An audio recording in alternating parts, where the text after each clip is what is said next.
नमस्कार। जय बजरंगबाली। दर्शक बंधु, आज वृक्ष विज्ञान आम एक चमत्कारी वृक्ष सहित परिचय होगा वज्रमूली। यही वज्रमूली साधारणतः गाँ गली मानकर रास्ता कड़ में बहुल मात्रा देखा जाए। पोलोरी अमावास्या दिन यही वज्रमूली को स्त्री लोक मैंने वज्र मगाड़ी पूजा करते। एक चमत्कारी वृक्ष दुस्साध्य जखमा रोग को खूब कम दिन मध्य आरोग्य लाभ करता है। तो आसतु से वज्रमूलीर औषधीय गुण संपर्क में आलोचना करवा। जो मैंने जखमा रोग में पीड़ित अच्छा से जखमा रोगी मैंने ये जो देखो आपण मानक ये जो वज्रमूली ये वज्रमूली को संग्रह करेंगे और ताकू किसी दिन सुखे देवे।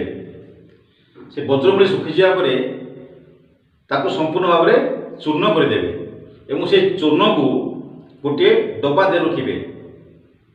प्रत्येक दिन सकाळे गोटे ग्लास क्षीर रे अध चामच वज्रमूली चूर्ण मिसई ताकू सेवन करेंगे। ये क्रमान्वय भाव में 2 मास पर्यटन सेवन करेंगे। ये औषध सेवन करने द्वारा दुस्साध्य जखमा रोगी खूब चमत्कारी भाव में आरोग्य लाभ करता है। दर्शक बंधु, ये वज्रमूलीर आउ एक चमत्कारी गुण है जो छुआ जन्म होगा पर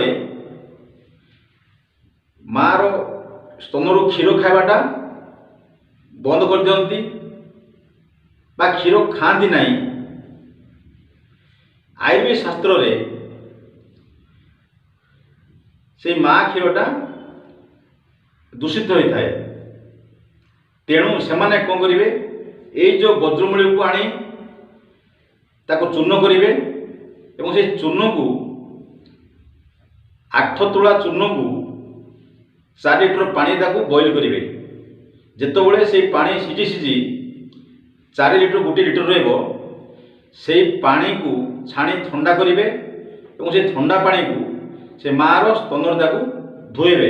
यही उपाय द्वारा माँ स्तनर दूषित क्षीर शीघ्र विशुद्ध होता है।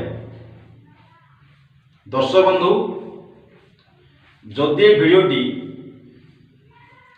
आपण मानकु भल लगी आम चैनल को लाइक करंतु, शेयर करंतु, सब्सक्राइब करंतु। रहूची। जय श्री राम।